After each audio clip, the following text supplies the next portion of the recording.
discovering a synagogue from Jesus' time that was probably over here. They never found a synagogue, but they found a ritual bath that was probably attached to it. And they found a sign. That's why it's so important. The sign, it's a written inscription in Greek. About Jesus, the sign that was used in the synagogue. We're going to talk about it later.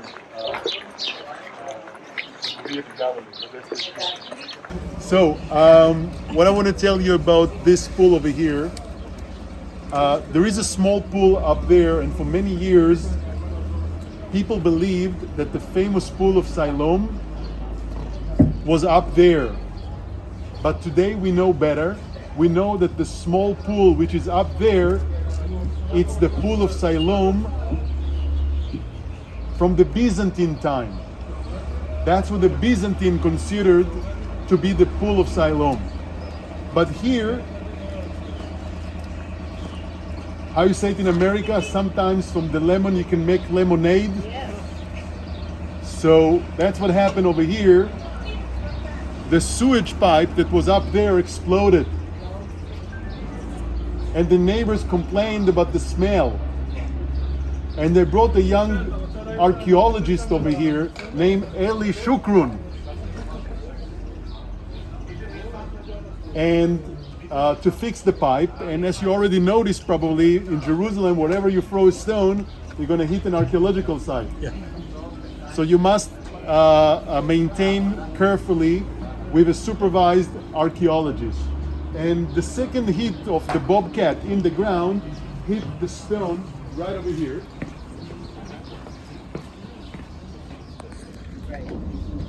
And then the archaeologists Professor Ronnie Reich and Eli Shukrun remember that they read somewhere that around this area big hewn stones were found, and they started huge excavations over here. Cut the story short, we discovered Jesus' time pool of Siloam. And we can tell you for sure because we checked with metal detector and we found coins under the foundations of those stones dated to Jesus' time. And the latest discovery, and that's why you must come back to Jerusalem at least once more, they found the pilgrimage road that started at the pool of Siloam and went all the way up to the southern stairs and into the temple. So, if I want to describe to you the way that the pilgrims did,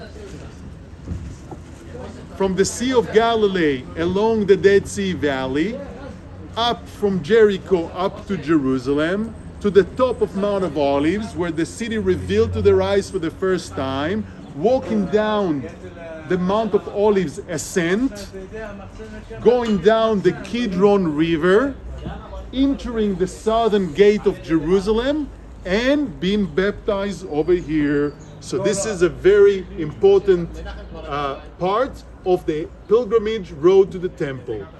And all along the way, you will find stairs, stairs, stairs. Even in places you don't need them. The Song of Ascents might be related to that.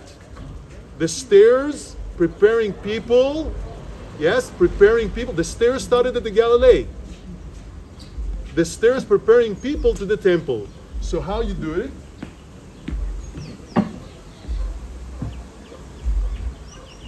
I'm completely in the water right now. Remember those typical mikveh, ritual bath, typical stairs.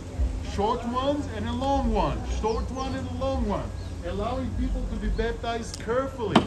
So you can imagine people, coming here, combing their hair before, so it's all going to be loose, removing maybe their jewelries, put it aside, entering the water with clothing, and it's enough for thousands of people. Yes, what you see is just the corner of it, but it was as far as the far buildings over there.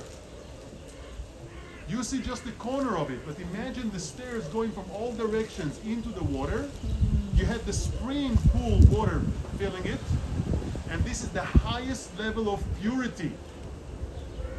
Some impurities can be removed only by spring water from the Siloam. So this is number one baptismal pool of Jerusalem at Jesus' time. And imagine the multitude, the 10,000s of people can enter the water on one side, and they don't have to come back. They can just go up from the other side and continue all the way up to the temple. Now, we already visited the pools of Bethesda, remember? Jesus was preaching where the people gathered. He was preaching at the temple, where everybody gathered at the temple courtyard. He was preaching at the pools of Bethesda, and he was preaching here by the pool of Siloam. Why? Because that's where the pilgrims gathered in thousands. So it would be a great place to give his message. And one man was blind. Maybe somebody would like to read for us John 9, the beginning of it. Or maybe we're going to read it later. One man was blind, and Jesus took the spit and mixed it with his own saliva and put it on the top of his eyes and told him, go and rinse in the pool of Siloam. And he received his eyes. There is many teachings to be made about this story. Okay, later go ahead and read it and imagine this place.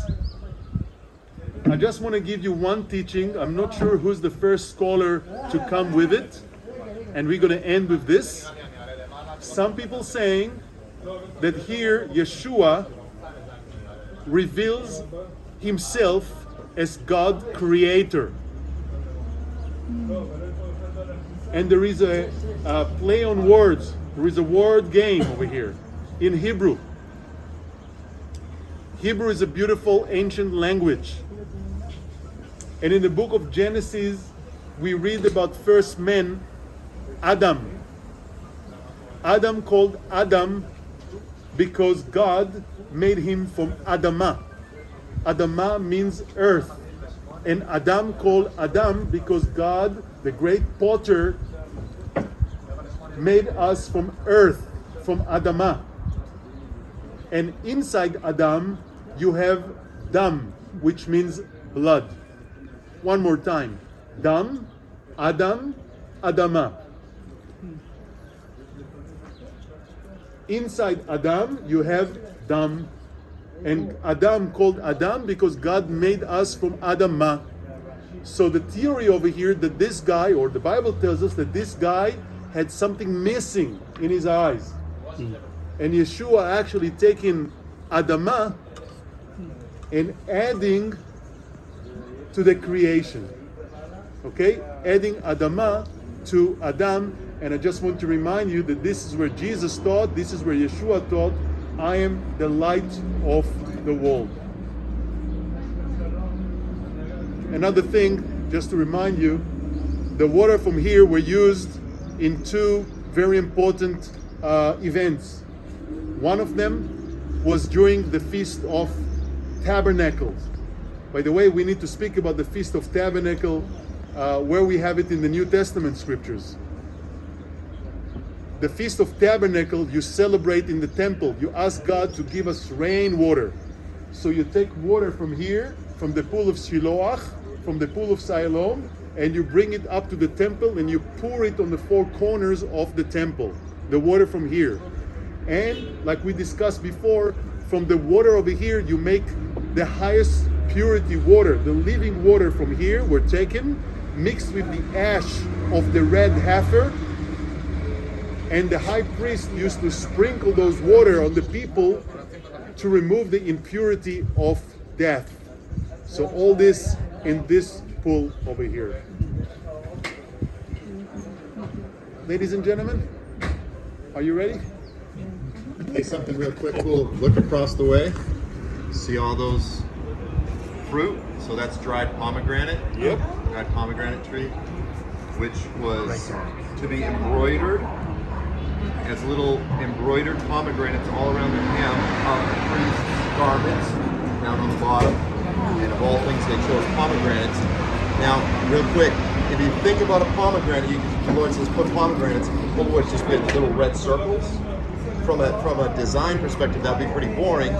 If you turn the pomegranate, you see the blossom, which on about 90% of the fruit, interestingly enough, I know the Star of David has no clear ancient history, but if you turn a pomegranate, you basically have a Star of David. If you look at a pomegranate blossom when they start, you have a 6-pointed hexagram.